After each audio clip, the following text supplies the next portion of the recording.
একজন ইহুদি যুবকের কথা শোনেন, যে ব্যক্তি সকালবেলা মুসলিম হয়েছিল উহুদের যুদ্ধের দিন।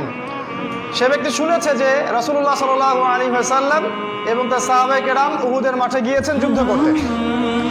এই ইহুদি যুবক চিন্তা করলো, আমার কওম যুদ্ধ করবে উহুদের মাঠে, আমি যুবক ছেলে ঘরে বসে থাকবো, এটা হতে পারে না।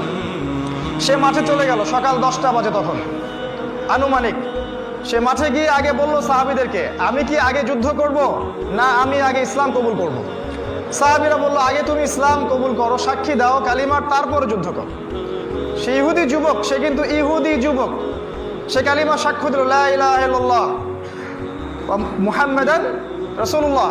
এরপরে সে যুদ্ধ করলো এবং সে অনেকগুলো মুশরিককে হত্যা করে মারা গেল, শহীদ হয়ে গেল।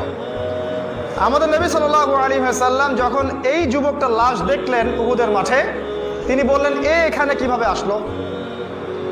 সাহাবায়ে কেরাম বললেন, সকালবেলা এসেছিল বেচারা, ইসলাম কবুল করেছে, যুদ্ধ করেছে, মারা গেছে।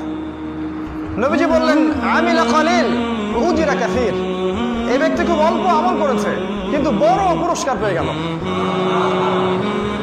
একটা কথা বোঝেন, এই ব্যক্তি আল্লাহ পাককে একটা সেজদাও করতে পারে নাই, এই ব্যক্তি এক ওয়াক্ত সালাত আদায় করে নাই, একটা সওমও রাখে নাই, যাকাতও দেয় নাই, সাদাকাও করে নাই, জান্নাতে চলে গেল কিভাবে? সকালের ওই সাক্ষী, মন থেকে সাক্ষী, আমি আল্লাহর বিধানের সামনে আত্মসমর্পণ করলাম, আল্লাহ ছাড়া কোনো হক মাবুদ নাই, মুহাম্মদ আল্লাহর রাসূল। আকীদা ঠিক করার পরে আপনি আমল করতে আসেন। যদি আপনার কাছে মনে হয় খেলাফতের আকীদা, ইসলামী খেলাফার আকীদাটা মৌলবাদী আকীদা, এরা জঙ্গিদের কথাবার্তা, সন্ত্রাসীদের কথাবার্তা, তাহলে আমরা বলবো যে আপনি আপনার কবরের প্রস্তুতি গ্রহণ করেন। আপনার যত বড় দাড়ি টুপি পাগড়ি জুব্বা থাক না কেন, এরকম প্রোটেস্ট্যান্ট আলেম হলে আপনার কবরে খারাপই আছে। সময় থাকতে সতর্ক হয়ে যান।